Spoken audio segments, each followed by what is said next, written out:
সালামু আলাইকুম। খুবই খারাপ সময় চলছে বাংলাদেশ আওয়ামী লীগের। ইভেন শেখ পরিবারের জন্য একটা দুঃসময় যাচ্ছে। আর এর মাঝখানে আজকে সকাল থেকে আপনার ভারতীয় গণমাধ্যম হিন্দুস্তান টাইমসের একটা নিউজ প্রতিবেদন সোশ্যাল মিডিয়াতে আমরা দেখছি। আমাদের গণমাধ্যমে এই খবরটা আসছে। আসসালামু আলাইকুম প্রিয় দর্শক শ্রোতা, এবার ইন্টারপোলের হাতে ধরা খেলেন সেই স্বৈরাচার শেখ হাসিনা। গুরুত্বপূর্ণ তথ্য আছে এই ভিডিওতে। ভিডিওটি সম্পূর্ণ দেখলেই বুঝতে পারবেন আসলে কি শেখ হাসিনা গ্রেপ্তার হয়েছেন। সম্পূর্ণ ভিডিও জুড়ে থাকবেন বলে আশা করতেছি। চলুন ভিডিওতে বিস্তারিত দেখে আসি। সালামু আলাইকুম। আজকে সকাল থেকে আপনার ভারতীয় গণমাধ্যম হিন্দুস্তান টাইমসের একটা নিউজ প্রতিবেদন সোশ্যাল মিডিয়াতে আমরা দেখছি। আমাদের গণমাধ্যমে এই খবরটা আসছে যে ভারতে আপনার গ্রেপ্তার হয়েছেন শেখ হাসিনা, আর গ্রেপ্তার করেছে আপনার ইন্টারপোল মানে ইন্টারন্যাশনাল পুলিশ। হিন্দুস্তান টাইমসের এই প্রতিবেদনটা এই মুহূর্তে সোশ্যাল মিডিয়াতে ব্যাপক আকারে ছড়িয়েছে। তো অনেকেরই প্রশ্ন, ঘটনার সত্যতা কি? কারণ আমরা জানি আমাদের আন্তর্জাতিক অপরাধ যে ট্রাইব্যুনাল আছে বাংলাদেশে, সেখানে শেখ হাসিনা সহ আওয়ামী লীগের অনেক নেতাদের বিরুদ্ধে এই মুহূর্তে মামলা চলমান আছে। ইভেন সরকারের পক্ষ থেকে ইন্টারপোলের কাছে একটা রেড নোটিশ পাঠানো হয়েছে, গ্রেপ্তারি পরোয়ানা জারি আছে ওনার বিরুদ্ধে। তো সেখান থেকে জনমনের প্রশ্ন যে ঘটনা সত্য কিনা। তো সেটার জন্য আগে আমাদের বুঝতে হবে যে ইন্টারপোল কি, ইন্টারপোল কি কাজ করে বা তাদের কাজের সিস্টেমটা কি। ইন্টারপোল কি জাতিসংঘের শান্তিরক্ষী মিশনের মতন কোনো একটা বাহিনী যে সারা পৃথিবী থেকে তারা কোথাও গিয়ে একটা টিম ওয়াইজ কাজ করে, নাকি আসলে এটা সিস্টেমটা আলাদা? তো পুরোটা বিষয় আজকে আপনারা একটু বুঝে নেন, ক্লিয়ারও হন। প্রথমত শেখ হাসিনার গ্রেপ্তারের যে বিষয়টা, আপনার হিন্দুস্তান টাইমসকে কোট করে যে নিউজটা আসছে, এটা মূলত গুজব। শেখ হাসিনাকে ইন্টারপোল গ্রেপ্তার করেনি, এবং কি ভারতে থাকা অবস্থায় শেখ হাসিনাকে ইন্টারপোল গ্রেপ্তার করতেও পারবে না। কারণ ইন্টারপোল এমন কোনো বাহিনী বা টিম না যে পৃথিবীর 10টা দেশ থেকে 10 জন পুলিশ বা 100 জন পুলিশ একটা হেলিকপ্টার নিয়ে, উড়োজাহাজ নিয়ে বা পানির জাহাজে করে তারা ভারতে চলে গেল, গিয়ে তাদেরকে গ্রেপ্তার করে নিয়ে আসলো। তো আসুন দেখি আগে ইন্টারপোল কি, কেন চাইলেই ইন্টারপোল এই মুহূর্তে শেখ হাসিনাকে ভারতে থাকা অবস্থায় গ্রেপ্তার করতে পারবে না।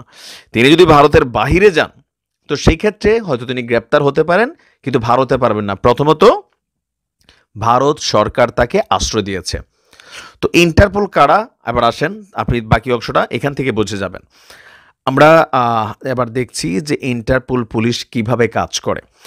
তো ইন্টারপোলটা হচ্ছে আপনার বেসিক্যালি সারা পৃথিবীর যেই রাষ্ট্রগুলো আছে এদের মধ্যে অধিকাংশ রাষ্ট্রই এই ইন্টারপোল বিশ্বের বৃহত্তম একটা আন্তর্জাতিক পুলিশ সংস্থা। তো তাদের কাজের সিস্টেমটা হচ্ছে কি, এটা সদর দপ্তর এই মুহূর্তে হচ্ছে আপনার ফ্রান্সের লিওনে এটা অবস্থিত। তো বিশ্বব্যাপী যে আইন প্রয়োগকারী সংস্থাগুলো আছে তাদেরকে তদন্তমূলক সহায়তা, দক্ষতা এবং প্রশিক্ষণ প্রদানে কাম করে, মানে তারা কার্যক্রম চালায়। আপনার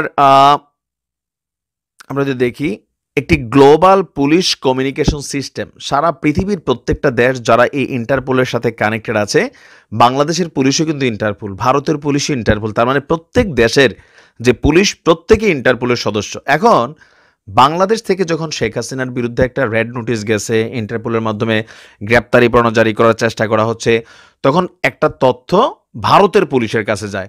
এটার একটা মূল মাদার ডাটাবেস আছে, যেই ডাটাবেসটার অ্যাক্সেস সারা পৃথিবীর পুলিশরা আপনার নিতে পারে। যেমন শেখ হাসিনা এই মুহূর্তে ফেরারি বাংলাদেশের আইনের চোখে, তো তিনি এখন অবস্থান করছেন কোথায়? ভারতে। বাংলাদেশ আন্তর্জাতিক যে পুলিশিং সংস্থা ইন্টারপোলের ওইখানে একটা নোটিশ জারি করে।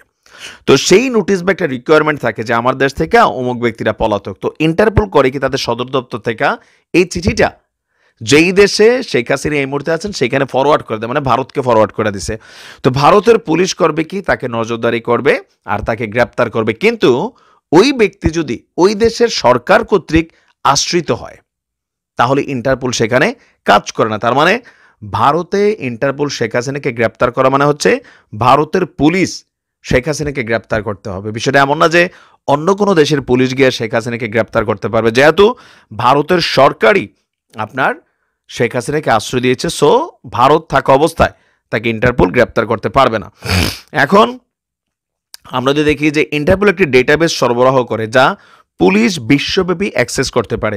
এই ডাটাবেস সারা বিশ্বের পুলিশকে অপরাধ প্রতিরোধ তদন্তের জন্য অ্যাক্সেস দেয়।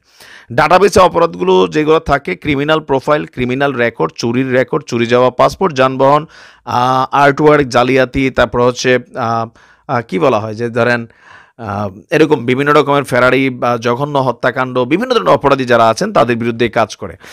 তো এটা আসলে বিশদ একটা আলোচনা, আমি খুবই সংক্ষেপে আপনাদেরকে বোঝানোর চেষ্টা করছি যে ইন্টারপোল চাইলেই ভারত থেকে শেখ হাসিনাকে গ্রেপ্তার করে বাংলাদেশে আনতে পারবে না, যদি না ভারত সরকার স্বেচ্ছায় শেখ হাসিনাকে ফেরত না দেয়। তো গুজবে গুজবে কাটাকাটি চলছে ফেসবুকে এই মুহূর্তে। যারা আওয়ামীপন্থী তারা ডক্টর ইউনূসকে নিয়ে নানান ধরনের গুজব ছড়াচ্ছে, যারা ডক্টর ইউনূসপন্থী তারা শেখ হাসিনাকে নিয়ে গুজব ছড়াচ্ছে, আর আমজনতা এগুলোতে বিরক্ত হচ্ছে। ভাই, খুবই খারাপ সময় চলছে বাংলাদেশ আওয়ামী লীগের। ইভেন শেখ পরিবারের জন্য একটা দুঃসময় যাচ্ছে। আর এর মাঝখানে বরাবরের মতন আল জাজিরার একটা রিপোর্টে আওয়ামী লীগ সরকারের সেনাবাহিনীর মধ্যে একটা কি বলা হয়েছে, we are Sheikh Hasina's man, আমাদের সাবেক সেনাপ্রধানকে নিয়ে একটা ফিচার সারা পৃথিবীকে একটা ধাক্কা দিছিল। আওয়ামী লীগ সরকারের পতনের অনেকগুলো কারণের মধ্যে অনেক ধরনের রিপোর্ট, ইন্টারন্যাশনালি এই বিষয়গুলো নিয়ে আলোচনা, এগুলো কিন্তু একটা ইফেক্ট ফেলছিল। এর মধ্যে আল জাজিরার সেই রিপোর্ট। দিন শেষে এখন যখন আওয়ামী লীগ সরকার ক্ষমতায় নেই, আবারও আওয়ামী লীগকে নিয়ে একটা রিপোর্ট করছে আল জাজিরা। তবে এই রিপোর্টটা আমার কাছে মনে হয় যে যথেষ্ট কি বলা হয় যে পজিটিভ একটা রিপোর্ট করছে, যদি আওয়ামী লীগ এই সমালোচনাগুলোকে মেনে নেয়। আল জাজিরা রিপোর্টের লাইনটা ছিল এরকম যে আওয়ামী লীগে বিভক্তি, চ্যালেঞ্জের মুখে শেখ হাসিনা। কথাটা সত্য। এখানে নাম প্রকাশে অনিচ্ছুক বেশ কয়েকজন আওয়ামী লীগ নেতার সাক্ষাৎকার আপনার এই আল জাজিরা নিয়েছে। তারপরে তারা আপনার এখানে সামনে নিয়ে আসছে যে যখন জুলাই আগস্টের এই অভ্যুত্থান চলছিল, তখন আওয়ামী লীগ সরকারের ভূমিকার মধ্যে প্রথম কি ছিল, সরকার ভাবছিল 8-10টা কি বলা হয় যে বিক্ষোভের মতন এটা একটা আন্দোলন চলছে। প্রথম দিকে কিন্তু হালকা নিচ্ছে।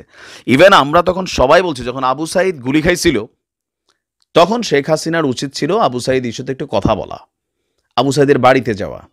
এটা কিন্তু তিনি করেন নাই। আর আওয়ামী লীগের যারা ঊর্ধ্বতন নেতারা আছেন তারাও এগুলাকে এনজয় করতেছিল। আল জাজিরার রিপোর্ট এটা বলতেছে যে আওয়ামী লীগ অফিসে তখন পার্টি চলতেছিল এক ধরনের, প্রথম দিকে এটা পাত্তাই দেয় নাই। ইভেন দলীয় ঊর্ধ্বতন কয়েকজন নেতার কথার বাহিরে শেখ হাসিনার কান পর্যন্ত কোনো কথা পৌঁছানোই যাইতো না। মাঠে কি চলছে সেটা শেখ হাসিনার কান পর্যন্ত যাইতো না, তিনি বুঝতেনও না। বা তার আশেপাশে বলয় ঘিরে থাকা আওয়ামী লীগের 8 থেকে 10 জনের একটা সিন্ডিকেট, লাইক ওবায়দুল কাদের থেকে শুরু করে অনেকেই নাকি তারা আসলে ওনার কাছে এই বিষয়গুলো নিয়ে এতটা খোলামেলা আলোচনা করতেন না। তো তিনি ভাবতেন যে এই স্টেজে যাইতেন, বিভিন্ন প্রোগ্রামে যাইতেন, লক্ষ লক্ষ লোকের সমাবেশ দেখতেন, চারদিকে আওয়ামী লীগ আর আওয়ামী লীগ। কিন্তু দলীয় নেতাকর্মীরা আজকে যে দেখেন আওয়ামী লীগ গেল কয়েকদিন আগে একটা হরতালের ডাক দিয়েছিল, 10 জন নেতা আপনি মাঠে পাইছেন, কেন পান নাই? আওয়ামী লীগের মধ্যে বিভক্তি আসবে, এটা বাস্তব। কেন আসবে? যেই পরিমাণ আওয়ামী লীগ আমরা মাঠে দেখছি, এরা সব কিন্তু আওয়ামী লীগ না। একটা মুজিব কোট লাগায় যদি ধরেন এলাকার মধ্যে একটা লেবার বা একটা গুন্ডা সিসকে চোর, সে যদি ভাই লাখ লাখ টাকার মালিক হইতে পারে, এলাকার একজন সম্মানিত ব্যক্তিকে অসম্মানিত করতে পারে, তার হাতে ক্ষমতা চলে আসে, প্রশাসন তার কথা শুনে, তো সে কেন করবে না? কিন্তু তার অন্তরিকে আওয়ামী লীগ ধারণ ছিল। আজকের দিনে বিএনপির মধ্যে আপনি দেখেন না একটা ভাব চলে আসছে না, দল ক্ষমতায় আসে নাই, কিন্তু এখনই এই টেন্ডেন্সিটা চলে আসছে। তো আল জাজিরা রিপোর্টটা বলছে, নাম প্রকাশে অনিচ্ছুক বেশ কয়েকজন নেতার তারা সাক্ষাৎকার নিয়ে বলছে যে আপনার শেখ হাসিনা তাদের সকলের, আওয়ামী লীগের পুরার মধ্যে একটা চিন্তা ছিল যে শেখ হাসিনা সব ঠিক করে ফেলবেন। এর মধ্যে দিয়েই আওয়ামী লীগের উপর মহলের মনোভাবটা প্রকাশ পেয়েছে, অর্থাৎ মাঠ পর্যায়ে কি হচ্ছে তা মোটেও আমলে নেয়নি তৎকালীন সময়ে। 3 সপ্তাহের পরও আপনার যখন এই অভ্যুত্থান চলছিল, তখন আইন প্রয়োগকারী সংস্থাগুলোকে যে নির্দেশনা দেওয়া হয়েছে, এটা আওয়ামী লীগের একটা ভুল সিদ্ধান্ত ছিল। এবং এটা নিয়ে দলের মধ্যে সব এমপিরা যেটার পক্ষে ছিল তা না, তবে ওই মুহূর্তে সিদ্ধান্তগুলো নিত একদম টপ লেভেলের কয়েকজন নেতা।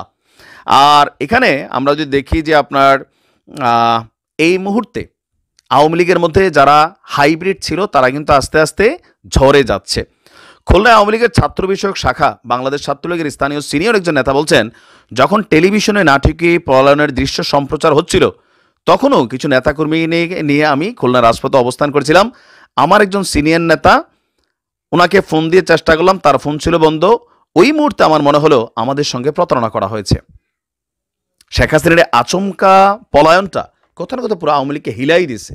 আওয়ামী লীগ এতটা দুর্বল ছিল না, কিন্তু যখন শেখ হাসিনা পালিয়ে গেলেন আওয়ামী লীগের শত শত এমপি মুহূর্তের মধ্যে চলে গেল রুট মাঠ পর্যায়ে। যে আমার ভিডিওতে যারা কমেন্ট করেন, এরকম পোলাপাইনগুলো কিন্তু দেশে বিদেশে সক্রিয় ছিল, রাজপথে সক্রিয় ছিল। যখন নেতা পালাই যায় তখন কি হয়, মনোবল ভেঙে যায়। আর এখন নানান ইস্যুতে আওয়ামী লীগের মধ্যে বিভক্তি তৈরি হয়েছে। ইভেন আগামী দিনেও নির্বাচনে আসার জন্য সরকার যেই রুলসগুলা তৈরি করছে, এই রুলসগুলাকে মাইনা যদি আওয়ামী লীগ নির্বাচনে আসতে চায়, তাহলে শেখ পরিবার সহ এখন আমরা যাদেরকে আওয়ামী লীগ দেখছি এত বছর একদম ঊর্ধ্বতন, এরা কেউই থাকবে না। তো না থাকলে কি হবে, আওয়ামী লীগের মধ্যে একটা টিম চট করে যদি নির্বাচনে আসে, লাইক বিএনপির আওয়ামী লীগ সরকার ভাঙছে না, ভাঙছে, বেশ কয়েকটা টিম কিন্তু তৈরি করছে। তো এরকম একটা টিম নির্বাচনে আসতে পারে, কারণ সরকার বলছে যারা এই আন্দোলনের সময় হত্যাকাণ্ডের সাথে জড়িত, নির্দেশনায় জড়িত, অনেক কিছুতে, তারা কেউই ইলেকশন করতে পারবে না। তবে আওয়ামী লীগ নির্বাচনে আসার একটা গ্রিন সিগন্যাল আমরা সব জায়গায় দেখছি। তাহলে নির্বাচনে কারা আসবে, আওয়ামী লীগের ওই পার্টটা আসবে যারা কোথাও কোনো অপরাধ করে নাই অথবা পাপ মুক্ত। তাহলে এটা একটা নতুন আওয়ামী লীগ হবে। এখন শেখ পরিবার ছাড়া ওই আওয়ামী লীগের কত পার্সেন্ট ভোট দিবে, লাইক তৃণমূল, বিএনপি, আরও কত কিছু হয়েছিল না, এরকম কিছু একটা হবে। আল জাজিরার রিপোর্টটা বলছে যে দলীয় হাইকমান্ডের মধ্যে একটা কোন্দল চলছে। কারণ যারা বৈশা প্রধানমন্ত্রী, সাবেক প্রধানমন্ত্রীর আশেপাশে বৈশা লাড্ডু খাইছে, খালি খেলা হবে আওয়াজ দিত, শাহিম ওসমান এই করে ফেলবে, সবার আগে দৌড়ে পলাই গেছে এগুলা। তো বাকি যারা মাঠ পর্যায়ে ছিল তাদের মধ্যে আর এই হাইকমান্ডের আশেপাশে যারা ছিল এদের মধ্যে একটা বিরোধ আছে। এখন ডাক দিলে মানুষ আওয়ামী লীগের পক্ষে মাঠে নামবে না। কেন? লোকাল পিপলরা মনে করছে তোমরা কলা খাইছো, মিঠাই খাইছো, মন্ডা খাইছো, আর আমরা এখন ফ্রিতে মামলা খাচ্ছি, মাইর খাচ্ছি, বাড়িঘরে হামলা হচ্ছে, জেলে যাচ্ছি। এইটা থেকে দলীয় নেতাকর্মীদেরকে বের করে আইনা রিচার্জ করা, এটা আওয়ামী লীগের জন্য এই মুহূর্তে খুবই চ্যালেঞ্জিং। কারণ এত বছর ক্ষমতা থেকে আওয়ামী লীগের অনেক নেতাকর্মী নিজেরাই মামলা খাইছে ভাই দলের কাছে। একটা হিউজ টাফ সিচুয়েশন আওয়ামী লীগকে মোকাবেলা করতে হবে। আল জাজিরার রিপোর্টটা আমার কাছে যথেষ্ট মনে হয়েছে, এখান থেকে আওয়ামী লীগের শিক্ষা নেওয়া উচিত। তবে কিছু ফোন আলাপ যেগুলো বের হচ্ছে, বা ওই যে নানক টানক যার আয়সা যে কথাবার্তা বলতেছে, আরাফাত যেসব কথা বলে, এরা আগে যেরকম পাকনা পাকনা কথা বলছে এখনও পাকনা পাকনা কথাই বলে, এদের মনে হয় যে আসলে পরিবর্তন বা এগুলো নিয়ে কোনো বোধ নাই, আর এগুলো মানুষ পজিটিভ নিচ্ছে না। প্রদর্শক শ্রোতা, স্বৈরাচার শেখ হাসিনা ভারতে আছে। ভারত রাখবে না শেখ হাসিনাকে, ভারত শেখ হাসিনাকে বিদায় করে দিবে। কারণ ভারত বাংলাদেশের সম্পর্ক জোরদার করার জন্য ভারতেই উঠে পড়ে লাগবে, এটাই বাস্তব। কারণ বাংলাদেশকে ভারতেরই দরকার, বাংলাদেশ ভারতের দরকার, বাংলাদেশের কিন্তু ভারত দরকার নাই। কারণ ভারত থেকে আমদানি না করেও বিভিন্ন দেশ থেকে পণ্য আমদানি করে বাংলাদেশের চলতে কোনো অসুবিধা হবে না, আরও ভালো চলবে। প্রিয় দর্শক শ্রোতা, ভারত বাংলাদেশের সাথে বৈরী সম্পর্ক হলে ভারত একটি মারাত্মক বন্ধু রাষ্ট্র হারাবে, এটা ভারত হারে হারে টের পাবে। এবং অলরেডি টের পাওয়া শুরু করে দিয়েছে। এ বিষয়ে আপনার মন্তব্য থাকলে লিখবেন। আজকে এই পর্যন্তই, আল্লাহ হাফেজ।